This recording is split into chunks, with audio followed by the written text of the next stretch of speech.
Hello and welcome to Physics Learning in Cytomatics। मैं निशी गुप्ता और हम पढ़ रहे हैं क्लास 12th फिजिक्स का एनसीईआरटी का 14th चैप्टर सेमीकंडक्टर इलेक्ट्रॉनिक्स और आज का हमारा टॉपिक है सेमीकंडक्टर डायोड। तो सेमीकंडक्टर डायोड क्या है? बेसिकली ये एक पीएन जंक्शन ही है जिसके दोनों एंड्स पर मेटेलिक कॉन्टैक्ट्स प्रोवाइड किए जाते हैं। जैसे हम फिगर में देख रहे हैं ये पीएन जंक्शन और दोनों एंड्स पर जो है दो मेटेलिक कॉन्टैक्ट्स प्रोवाइड कर दिए। It is called a semiconductor diode. ये जो मेटेलिक कॉन्टैक्ट्स हैं इनका क्या पर्पस है? They are used for the application of external voltage. इनके अक्रॉस हम बैटरी कनेक्ट करके इस जंक्शन पर एक्सटर्नल वोल्टेज अप्लाई कर सकते हैं। अब क्योंकि ये दो टर्मिनल डिवाइस है, इसमें दो टर्मिनल्स दिखाई दे रहे हैं हमको, therefore it is called A diode. अब जब हम इसको सिंबल के फॉर्म में रिप्रेजेंट करते हैं, जब सर्किट्स ड्रॉ करते हैं तो सिंबल यूज करते हैं। और क्या सिंबल यूज करते हैं? एन एरो एंड उसके फ्रंट में एक छोटी सी लाइन। ये जो एरो है ये पी से एन की तरफ डायरेक्टेड होती है और इस या हम कह सकते हैं ये जो एरो का डायरेक्शन है, the direction of arrow indicates the conventional direction of current. जो पीएन जंक्शन के अक्रॉस करंट फ्लो होगी उसकी डायरेक्शन को ये शो करती है। तो लास्ट टर्न पे हमने पीएन जंक्शन का फॉर्मेशन पढ़ा था जिसमें हमने दो मेन टर्म्स पढ़ी थी, डिप्लीशन रीजन और बैरियर पोटेंशियल। तो एक बार रिवाइज कर लेते हैं उसको। ये पीएन जंक्शन देख रहे हैं हम फिगर में, लेफ्ट साइड में पी टाइप सेमीकंडक्टर जिसमें कि एक्सेप्टर आयंस है, इसमें ट्राइवेलेंट इम्प्योरिटी ऐड करते हैं जो कि होल्स प्रोवाइड करती है। तो इसमें हमने नेगेटिव आयंस शो किए हैं और साथ में ये छोटे सर्कल से होल को शो किया है। इधर हमने राइट साइड में एन टाइप सेमीकंडक्टर लिया है, इसमें हम पेंटावेलेंट इम्प्योरिटी ऐड करते हैं जो कि डोनर इम्प्योरिटी भी बोलते हैं जिसको, और ये इलेक्ट्रॉन्स प्रोवाइड करती है। तो डोनर आयंस जो कि पॉजिटिव होते हैं और साथ में इलेक्ट्रॉन्स हमने इसमें शो किए हैं।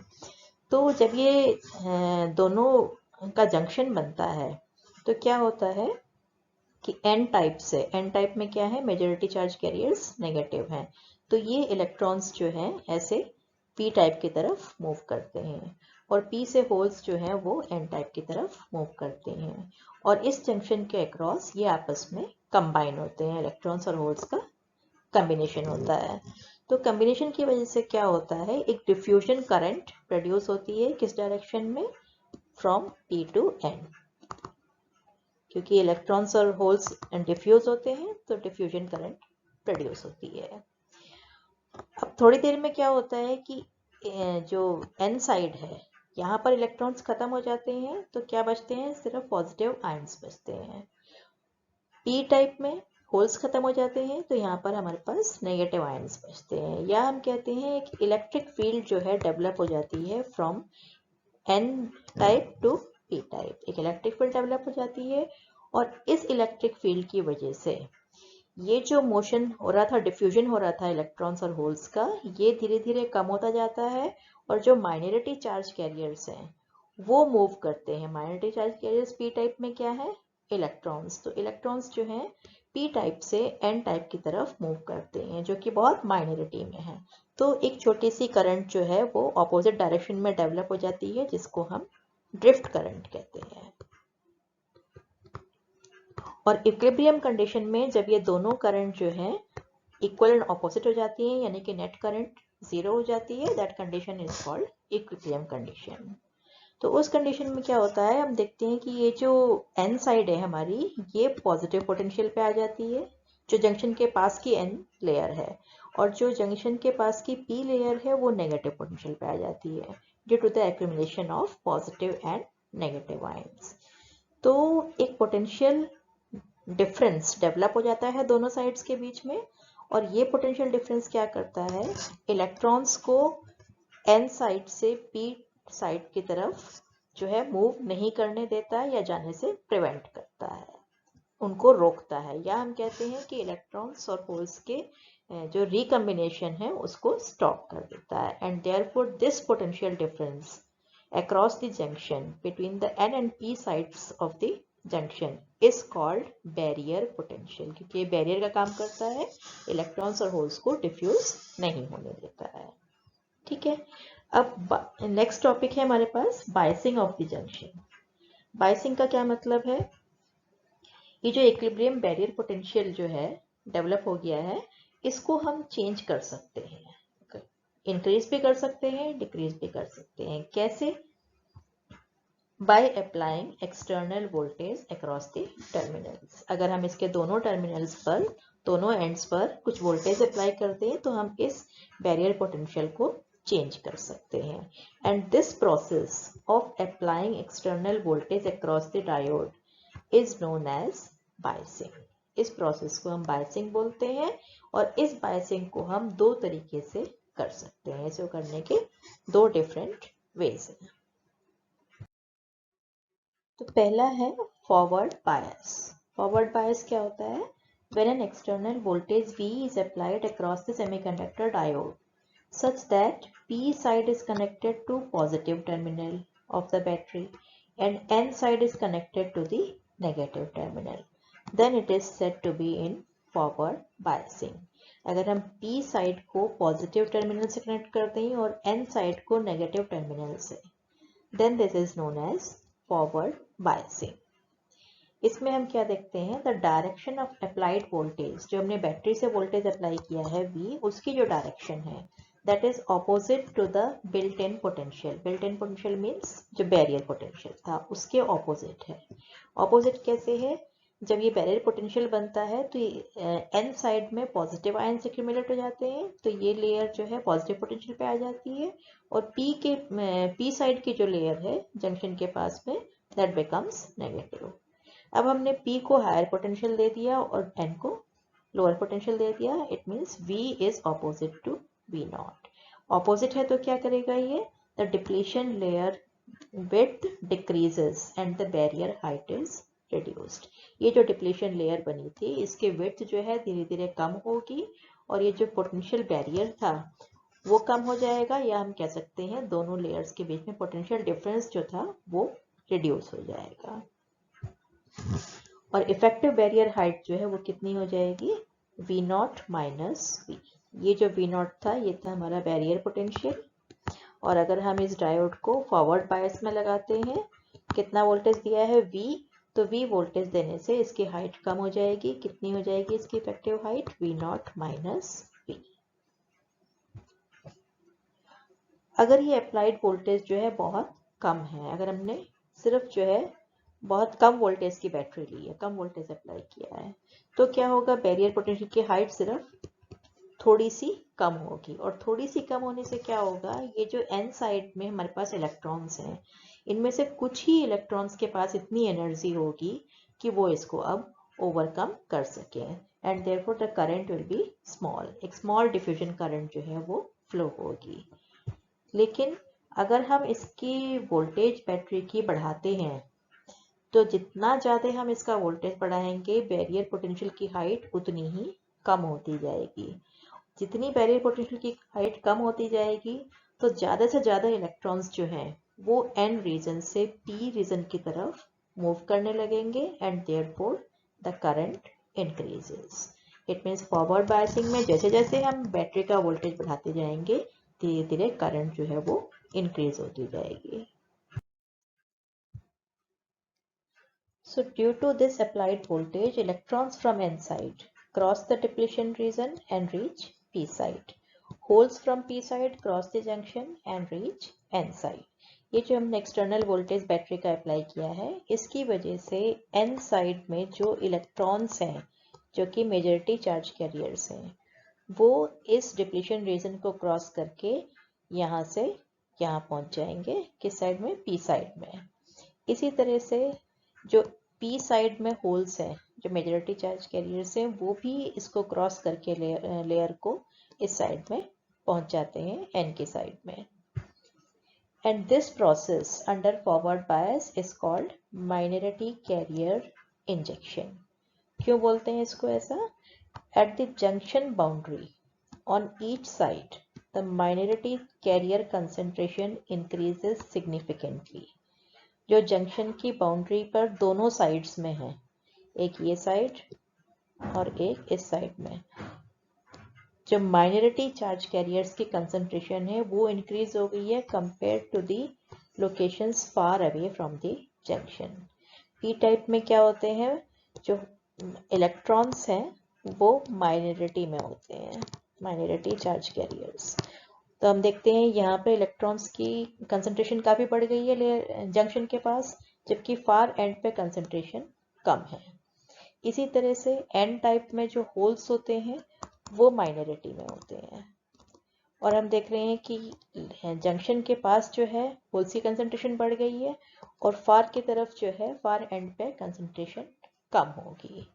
तो due to this concentration gradient the electrons on P side diffuse from junction to the junction edge of p side to the other end of p side। Junction side से p side की तरफ ऐसे electrons move करेंगे concentration gradient की वजह से। इसी तरह से होल्स जो हैं वो n साइड में जंक्शन साइड से फार अवे साइड में मूव करेंगे।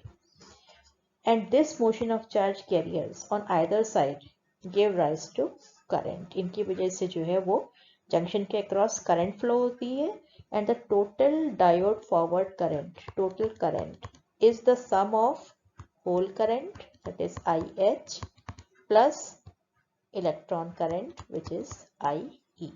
क्योंकि इलेक्ट्रॉन्स और होल्स दोनों ही मूव कर रहे हैं तो इलेक्ट्रॉन की वजह से जो करंट बन रही है और होल के वजह से जो करंट बनती है, दोनों का sum that is the forward bias current. और अगर हम करंट और वोल्टेज का वेरिएशन प्लॉट करें तो हम देखते हैं कि जब हम बैटरी का पोटेंशियल स्टार्टिंग में इंक्रीज करते हैं तो करंट बहुत कम होती है, लेकिन एक पर्टिकुलर लेवल के बाद जो करंट है वो तेजी से इंक्रीज होती है। तो इस फिगर में हम देख सकते हैं कि फॉरवर्ड बायसिंग में करंट फ्लो कैसे होती है। ये पी साइड ली है हमने, पी टाइप सेमीकंडक्टर, ये एन टाइप सेमीकंडक्टर, और उनको ज्वाइन करके पी एन जंक्शन बनाया है। बायसिंग कैसे दी है हमने, पी टाइप को हमने पॉजिटिव से कनेक्ट किया है और एन टाइप को हमने नेगेटिव से कनेक्ट किया है, इट मीन्स फॉरवर्ड बायसिंग। और फॉरवर्ड बायसिंग जब हम देते हैं तो क्या होता है, फॉरवर्ड बायसिंग की वजह से जो डिप्लीशन लेयर है, ये जो डिप्लीशन लेयर है इसकी जो विड्थ है वो कम होती है। जितना हम बायसिंग बढ़ाते जाएंगे उसकी विड्थ उतनी ही कम होती जाएगी। और जैसे जैसे हम इस बैटरी का पोटेंशियल बढ़ाएंगे, इलेक्ट्रॉन्स n से p की तरफ मूव करते हैं ऐसे, और होल्स जो है वो p से n की तरफ मूव करते हैं, और उन दोनों का सम जो है वो करंट इस सर्किट में p से n की तरफ फ्लो होती है। और ग्राफ से हम देख रहे हैं कि जैसे जैसे हम इसका वोल्टेज बढ़ाते हैं, स्टार्टिंग में करंट स्लोली इंक्रीज होती है, लेकिन उसके बाद जो है करंट रैपिडली इंक्रीज होती है। This is forward biasing of PN junction. तो नेक्स्ट है रिवर्स बायस। रिवर्स बायस क्या होता है, when an external voltage is applied across the diode such that N side is positive and P side is negative, it is said to be reverse bias। अब अगर हम battery को इस तरह से कनेक्ट करते हैं, फॉरवर्ड बायस में जैसे लगाई थी उसकी opposite, it means P side को हम नेगेटिव टर्मिनल से और N साइड को पॉजिटिव टर्मिनल से कनेक्ट कर दें, it is called reverse biasing. और इस बायसिंग में हम देखते हैं the direction of applied voltage is same as the direction of barrier potential. जो हमने बैटरी से पोटेंशियल अप्लाई किया है और ये जो बैरियर पोटेंशियल है, दोनों के डायरेक्शन सेम है, यानी कि बैटरी का पोटेंशियल बैरियर पोटेंशियल को सपोर्ट करता है। ये जो बैरियर पोटेंशियल है इसमें हम देखते हैं कि ये जो जंक्शन है, जंक्शन के पास एन साइड जो है वो हायर पोटेंशियल पे है, पी साइड लोअर पोटेंशियल पे है। और हमने जो बैटरी से लगाया है उसमें भी हमने एन साइड को हायर पोटेंशियल दिया है और पी साइड को लोअर पोटेंशियल। इसकी वजह से जो बैरियर हाइट है वो इंक्रीज हो जाती है और डिप्लीशन रीजन की जो विड्थ है, ये विड्थ ये भी इंक्रीज हो जाती है। बैरियर की हाइट कितनी हो जाती है, तो effective barrier height under reverse bias is V0 plus V। अगर पहले जो है इसकी हाइट V0 थी, यानी कि बैरियर पोटेंशियल V0 था जब हमने कोई बायसिंग नहीं दी थी, और अगर हम V वोल्टेज की बैटरी लगा देते हैं कैसे रिवर्स में, तो टोटल बैरियर पोटेंशियल कितना हो जाता है, इंक्रीज हो जाता है V0 प्लस V। इस बैरियर के पोटेंशियल की वजह से क्या होता है, it suppresses the flow of electrons from n to p and holes from p to n। ये जो मेजॉरिटी चार्ज कैरियर्स का डिफ्यूजन था इलेक्ट्रॉन्स का n से p की तरफ और होल्स का p से n की तरफ, उसको ये स्टॉप कर देता है या सप्रेस कर देता है, जिसकी वजह से डिफ्यूजन करंट जो है that decreases enormously. Diffusion current decrease हो जाती है, लेकिन ये जो इलेक्ट्रिक फील्ड सेटअप हुई है जंक्शन के अक्रॉस, इलेक्ट्रिक फील्ड किस डायरेक्शन में है, या पॉजिटिव से नेगेटिव। ये जो इलेक्ट्रिक फील्ड है ये जो है मेजॉरिटी चार्ज कैरियर्स को तो ऑपोज कर रही है, सप्रेस कर रही है, लेकिन ये माइनॉरिटी चार्ज कैरियर्स को सपोर्ट करती है। यहाँ पे जो है इसमें माइनॉरिटी में क्या होंगे, इलेक्ट्रॉन्स। तो इलेक्ट्रॉन्स जो है फील्ड की ऑपोजिट डायरेक्शन में, इट मीन्स n की तरफ मूव करेंगे। इधर माइनॉरिटी में क्या है, होल्स। होल्स फील्ड के डायरेक्शन में, इट मीन्स p की तरफ मूव करेंगे। It means minority charge carriers की वजह से this drift of charge carriers gives rise to current. एक करंट फ्लो होगी जिसको हम ड्रिफ्ट करंट कहते हैं। डिफ्यूजन करंट तो कम हो जाएगी, लेकिन ड्रिफ्ट करंट इसमें फ्लो होगी। और ये जो ड्रिफ्ट करंट है it is of the order of micro ampere, बहुत ही कम होती है। क्यों कम होती है, because it is due to the flow of minority charge carriers. ये चार्ज कैरियर्स है माइनॉरिटी में है, इनकी नंबर डेंसिटी बहुत कम है, जिसकी वजह से ड्रिफ्ट करंट बहुत कम होती है। The diode reverse current is not very much dependent on the applied voltage. ये जो रिवर्स बायस में करंट फ्लो होती है, रिवर्स करंट जिसे हम कहते हैं, ये जो है अप्लाइड वोल्टेज पर बहुत ज़्यादा डिपेंड नहीं करती है। क्यों नहीं डिपेंड करती है, even a small voltage is sufficient to sweep the minority charge carriers from one side of the junction to another. अगर हमने थोड़ा सा भी वोल्टेज अप्लाई किया है यहाँ पे बैटरी के थ्रू, तो वो थोड़ा सा वोल्टेज ही इतना सफिशिएंट है कि वो सभी माइनॉरिटी चार्ज कैरियर्स को एक साइड से दूसरे साइड में स्वीप करने के लिए सफिशिएंट है। क्यों, क्योंकि माइनॉरिटी चार्ज कैरियर्स का नंबर डेंसिटी जो है वो बहुत कम है। तो थोड़े से वोल्टेज से ही सारे चार्ज कैरियर्स जो है वो स्वीप आउट हो जाते हैं। उसके बाद वोल्टेज बढ़ाएंगे तो और चार्ज कैरियर्स हैं ही नहीं, तो करंट जो है वो इंक्रीज नहीं होती है, उतनी ही रहती है। तो करंट जो है वोल्टेज पर तो डिपेंड नहीं करती है, लेकिन किस पर डिपेंड करती है, it is limited due to the concentration of minority charge carriers on either side of the junction. कि माइनॉरिटी चार्ज कैरियर्स का कंसंट्रेशन कितना है उस पर डिपेंड करती है। The current under reverse bias is essentially voltage independent, इसका मतलब वोल्टेज पर डिपेंड नहीं करती है, but up to a certain voltage, एक कुछ वोल्टेज तक ही ये वोल्टेज पर डिपेंड नहीं करती है, जिस वोल्टेज को हम क्या बोलते हैं, ब्रेकडाउन वोल्टेज भी बोलते हैं और जीनर वोल्टेज भी बोलते हैं। ये जो हम फिगर में देख रहे हैं, इधर वोल्टेज है और वाई एक्सिस पे करंट प्लॉट करी है। तो जैसे जैसे हम वोल्टेज इंक्रीज करते हैं तो करंट जो है वो ऑलमोस्ट कांस्टेंट है। क्यों, क्योंकि सारे माइनॉरिटी चार्ज कैरियर्स जो है वो स्वीप आउट हो जाते हैं एक लेयर से दूसरी लेयर की तरफ, एक जंक्शन को क्रॉस कर जाते हैं। लेकिन इस पर्टिकुलर वोल्टेज के बाद करंट जो है एब्रप्टली इंक्रीज होती है, and this particular voltage, this is known as this is called breakdown voltage या zener voltage।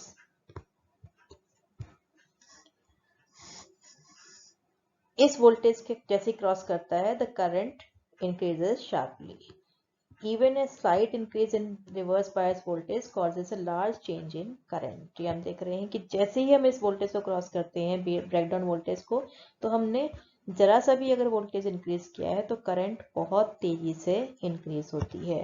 और करंट इतनी तेजी से इंक्रीज होगी तो क्या होगा, the PN junction will get destroyed due to overheating।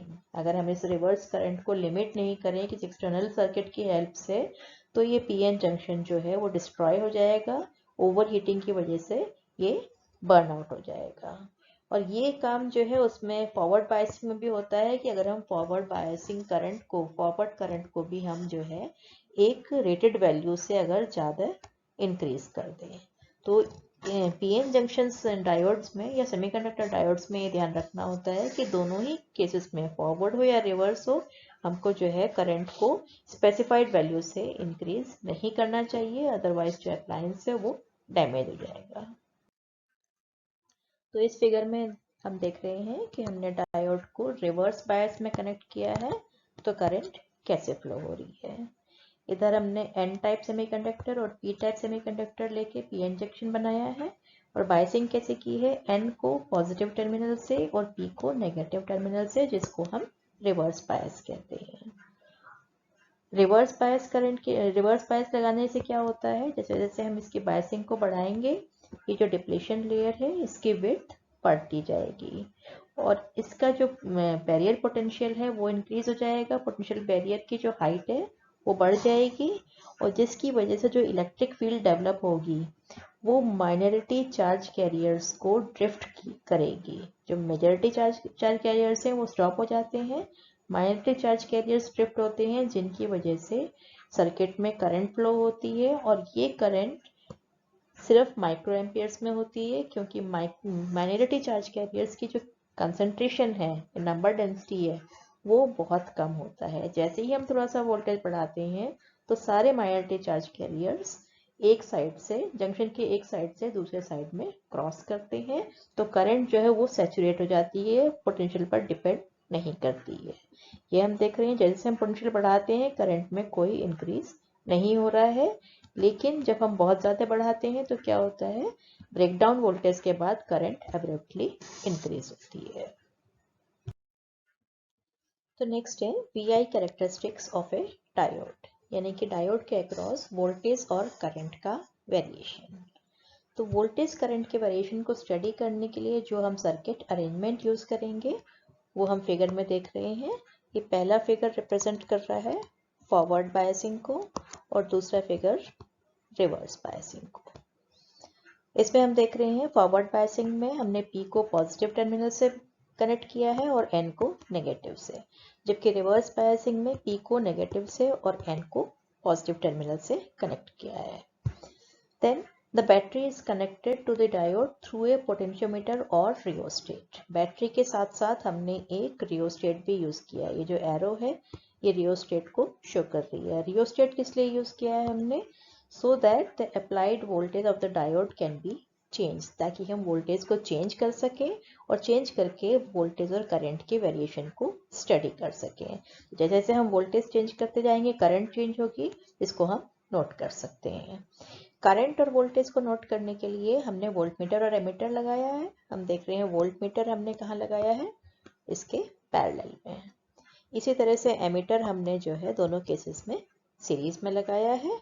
तो हम वोल्टेज को चेंज करके V और I का ग्राफ ड्रॉ कर सकते हैं, and this graph is called characteristics of the diode. ये जो दोनों सर्किट्स हैं इसमें एक डिफरेंस और है, क्या है, in forward bias milli ammeter is used, whereas in reverse bias we use a micro emitter। Forward bias में हमने एमीटर कौन सा लगाया है, मिली एमीटर, जो कि मिली एम्पियर में करंट को मेजर करता है, जबकि रिवर्स बायस में माइक्रो एमीटर लगाया है, क्योंकि रिवर्स बायस में करंट बहुत ही कम होती है, मिली एमीटर से नहीं मेजर कर पाएंगे उसको, तो इसके लिए उसमें माइक्रो एमीटर जो है वो यूज करते हैं। तो सेमीकंडक्टर डायोड के लिए जो हम VI कैरेक्टरिस्टिक्स ड्रॉ करते हैं वो कुछ इस तरह की होती हैं। ये फर्स्ट क्वाड्रेंट में हम देख रहे हैं फॉरवर्ड बायस कैरेक्टरिस्टिक्स, जिसमें कि x एक्सिस पे वोल्टेज है और y एक्सिस पे करंट मिली एम्पियर में है। और ये जो थर्ड क्वाड्रेंट में है this is reverse bias characteristic, जिसमें नेगेटिव x एक्सिस पे वोल्टेज और नेगेटिव y एक्सिस पे रिवर्स करंट, जो कि माइक्रो एम्पियर में है। फॉरवर्ड बायस में हम देखते हैं the current first increases very slowly, almost negligibly, till the voltage across the diode reaches a certain value. Forward bias में स्टार्टिंग में करंट जो है वो इंक्रीज नहीं होती है या नेग्लिजिबली इंक्रीज होती है एक पर्टिकुलर वोल्टेज तक, और उसके बाद करंट जो है एब्रप्टली इंक्रीज होती है। After the characteristic voltage the diode current increases significantly even for a very small increase in the diode voltage, and this particular voltage after which the current increases rapidly is called threshold voltage or cut off voltage. ये जो voltage है जिसके बाद current जो है rapidly increase होती है, this is known as threshold voltage, या कट ऑफ वोल्टेज भी बोलते हैं, या इसको नी वोल्टेज भी कहा जाता है। और इस वोल्टेज की वैल्यू डिपेंड करती है कि डायोड का मटेरियल क्या है। अगर हम जर्मेनियम डायोड लेते हैं तो थ्रेशोल्ड वोल्टेज कितना है, 0.2 वोल्ट। सिलिकॉन डायोड के लिए 0.7 volt. Then in reverse bias the current is very small. एक तो करंट बहुत कम होती है माइक्रो एम्पियर्स में, क्योंकि ये माइनॉरिटी चार्ज कैरियर्स की वजह से होती है, and almost remains constant with change in bias. Bias पे जो है डिपेंड नहीं करती है, इंडिपेंडेंट होती है। बायस बढ़ाने से भी उसकी वैल्यू चेंज नहीं होती है। किस पर डिपेंड करती है, माइनॉरिटी चार्ज कैरियर्स की कंसंट्रेशन पे।